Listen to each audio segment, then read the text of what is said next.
In our lecture about deformable body equilibrium, we talked about method of sections. So that'd be taking a beam and sectioning it, splitting it in half, if you will, or splitting it in two, and we would have internal shear, we would have internal normal force, and we would have bending moment.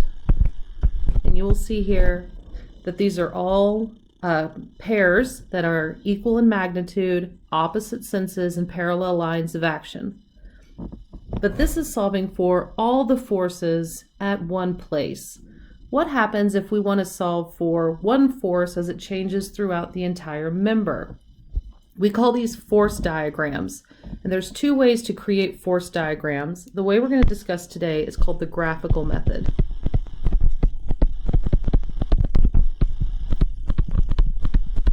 And the graphical method is taking the external forces and drawing the internal forces from that external force. Our first graphical method force diagram will be the axial force diagram.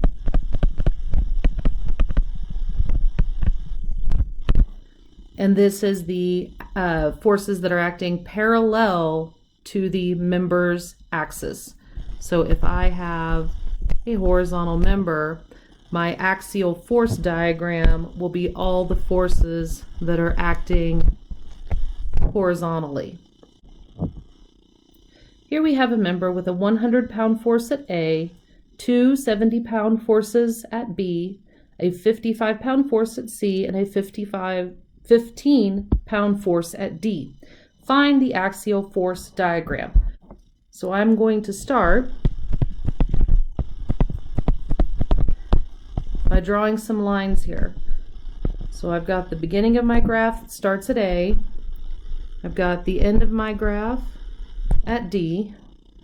I'm going to have a change in load at B and a change in load at C.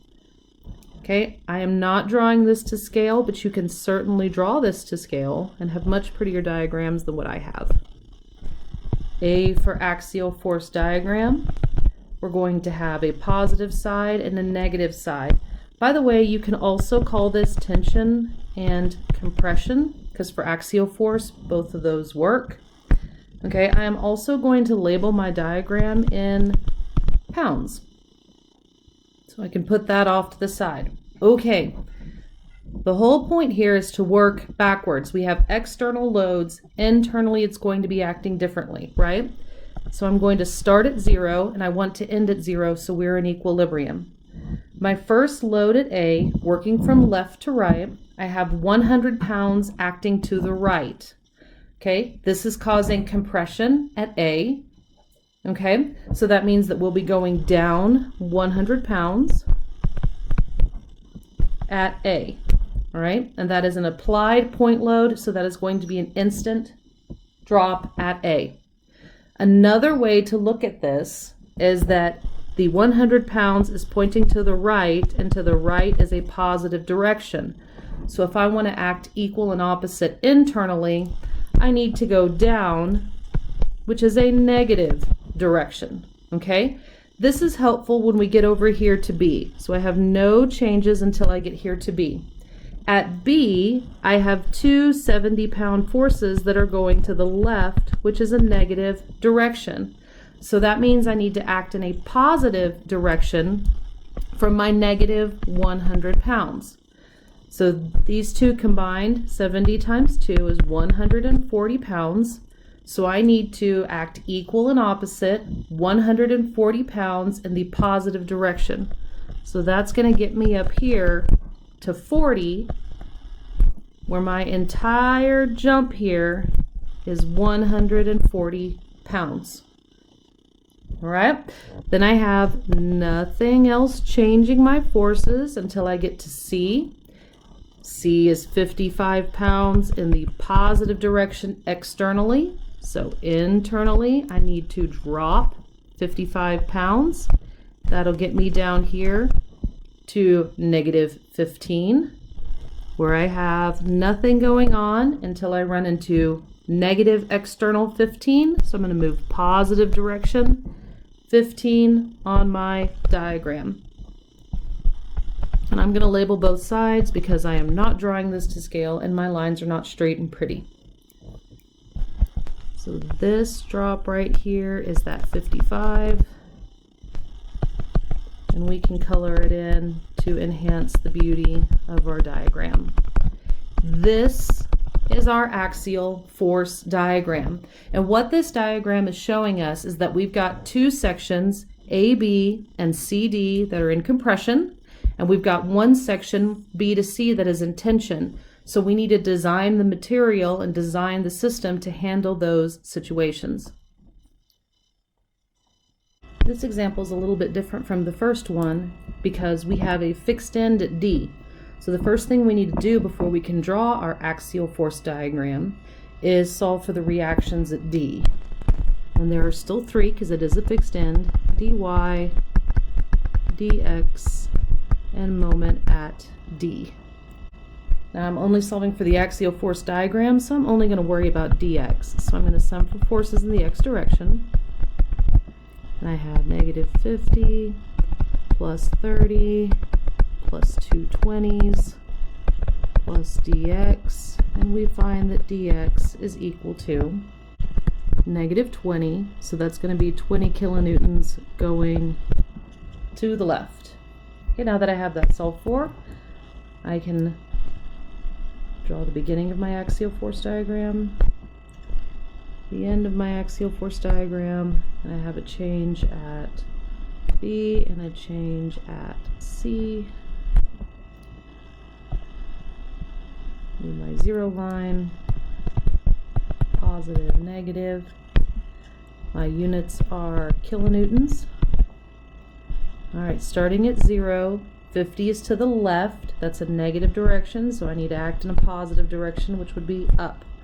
Or 50 is in tension, so we need to move in the tension direction. 50. Then we come over here to 30. 30 is to the right, so I need to move in a negative direction. That'll get me down to, I'm still in the positive, 20. And I move over here, and I run into two 20s, so I need to move down 20 and then down another 20. So we're now in the negative 20. And I don't have to put the negative sign there because this is a graph, and I've already shown where my positive and negative zones are. And then I move over here, and I have dx, which is 20 to the left, negative direction, so I need to act in a positive direction, and I come back to 0. I am in equilibrium. In this example, we have two 12.5 pound loads acting at a 345 slope at B. At C, we have two 15 pound forces. D, we have a 30 pound force. And E, we have a 40 pound force. The system is fixed at A. Find the axial force diagram. First thing I'm going to do is solve for my reactions at A.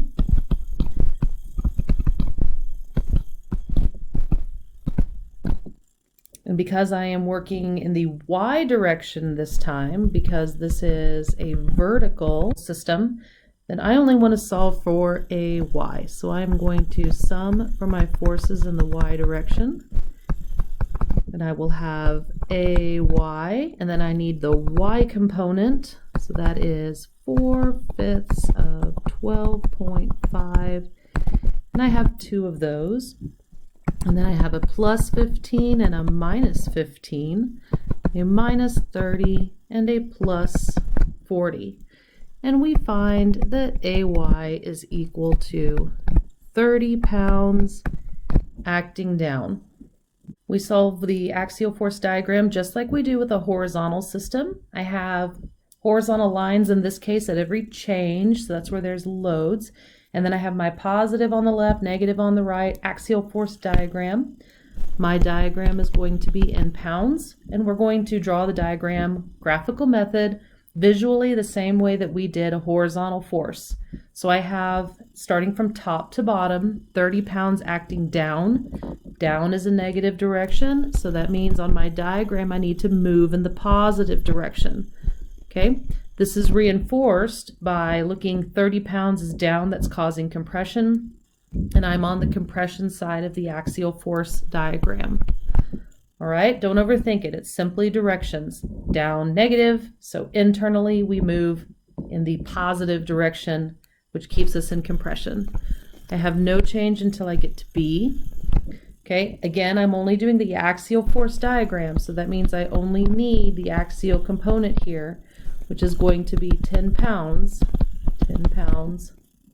Okay, that's going up, so that means I need to move in the negative direction, which is going to move down 20, move to the left 20.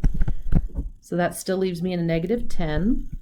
Move down here to my next change. I have two 15-pound forces, but one is acting up and one is acting down. So I have no change here. I have a moment, but I am not drawing a moment force diagram. I am drawing an axial. So we're going to stay at 10 till we get down here to the 30. It's 30 down, so I need to move in the positive direction. So that gets me to 40. Then I move down and I have 4 in the positive direction, so I need to move in the negative direction to 0, and I am in equilibrium. And I like to label all of my sides because I can't draw. Axial loads can also be distributed, like this support pile here, or maybe a drilling shaft where we have the soil pressure is going to change as we get deeper into the soil. Here's another pile. We are not going to discuss distributed loads in this course for axial loads, but they do exist and y'all will see them in your future careers.